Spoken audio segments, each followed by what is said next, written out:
হরে কৃষ্ণা। শ্রীমদ্ ভগবদ গীতা তৃতীয় অধ্যায় কর্মযোগ, শ্লোক নম্বর 40। শ্রী ভগবান উবাচ ইন্দ্রিয়াণি মনোবুদ্ধি স্বাধিষ্ঠানমুচ্যতে এতই বিমোহয়তি এষো জ্ঞানম আবৃত্ত দেহিনাম। পরমেশ্বর ভগবান বললেন, ইন্দ্রিয়সমূহ মন ও বুদ্ধি এই কামের আশ্রয়স্থল। এই ইন্দ্রিয় আদির দ্বারা কাম জীবের প্রকৃত জ্ঞানকে আচ্ছন্ন করে তাকে বিভ্রান্ত করে। শ্লোক নম্বর 41।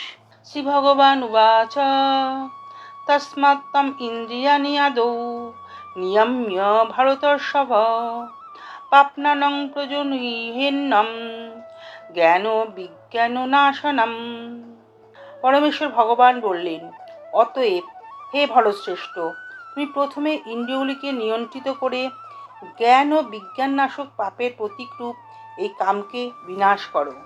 শ্লোক নম্বর 42।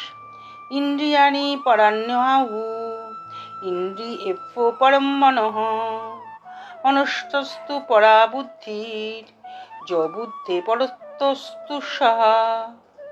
পরমেশ্বর ভগবান বললেন, স্থূল জড় পদার্থ থেকে ইন্দ্রিয়গুলি শ্রেয়, ইন্দ্রিয়গুলি থেকে মন শ্রেয়, মন থেকে বুদ্ধি শ্রেয়, আর তিনি আত্মা সে বুদ্ধি থেকেও শ্রেয়। শ্লোক নম্বর 43। শ্রী ভগবান উবাচ এবং বুদ্ধে পরম বুদ্ধ্বা সংস্তভ্য আত্মানম আত্মনা জহি শত্রু মহাবাহ কাম রূপম দুরাসদম। পরমেশ্বর ভগবান বললেন, হে মহাবীর অর্জুন, নিজেকে জড় ইন্দ্রিয় মন ও বুদ্ধির অতীত জেনে নিশ্চৈত্তিকা বুদ্ধির দ্বারা মনকে স্থির করো এবং এভাবেই চিৎশক্তির দ্বারা কামরূপ দুর্জয় শত্রুকে জয় করো। Thanks for watching. Please subscribe our channel. Please lotus feet. Hare Krishna.